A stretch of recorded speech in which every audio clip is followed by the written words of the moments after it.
भारत का एक ऐसा जंगल जहां पेड़ों से ज्यादा डर उगता है, जहां रात होते ही सन्नाटा गोलियों की आवाज में बदल जाता है। ये है बस्तर। घने जंगलों के बीच हर कदम खतरे से भरा होता है, कभी बारूदी सुरंग तो कभी अचानक हमला। लेकिन बस्तर सिर्फ डर की कहानी नहीं है। यहां बहती इंद्रावती नदी, हरे भरे जंगल और आदिवासी संस्कृति इस धरती को बेहद खूबसूरत बनाते हैं। सदियों से यहाँ आदिवासी समुदाय प्रकृति के साथ जीता आया है।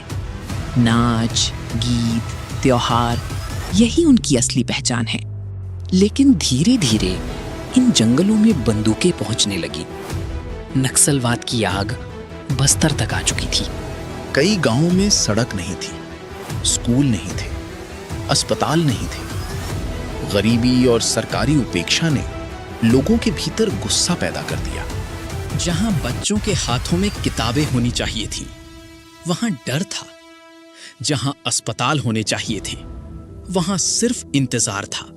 नक्सलियों ने खुद को गरीबों की आवाज बताया। उन्होंने गांव वालों का भरोसा जीतना शुरू किया।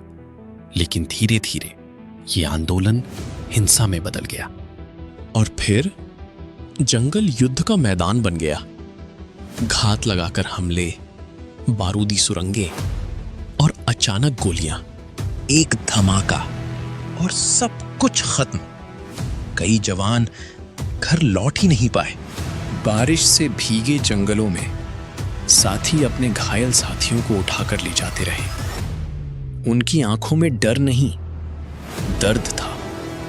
किसी माँ ने अपना बेटा खोया, किसी पत्नी ने अपना जीवन साथी।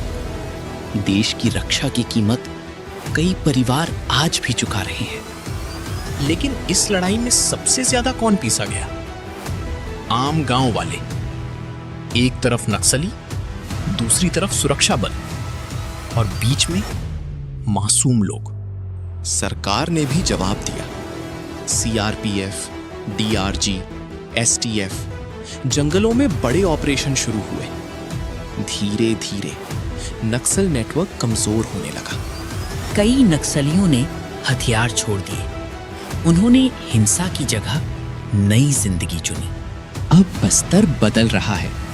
नई सड़कें बन रही हैं, स्कूल खुल रहे हैं और गांवों तक विकास पहुंच रहा है। आज का युवा बंदूक नहीं, भविष्य चाहता है। वो पढ़ना चाहता है, आगे बढ़ना चाहता है। बस्तर की कहानी सिर्फ नक्सलवाद की नहीं है। ये कहानी है संघर्ष, दर्द और उम्मीद की। एक ऐसी उम्मीद कि शायद एक दिन इन जंगलों में गोलियों की जगह सिर्फ पक्षियों की आवाज गूंजे।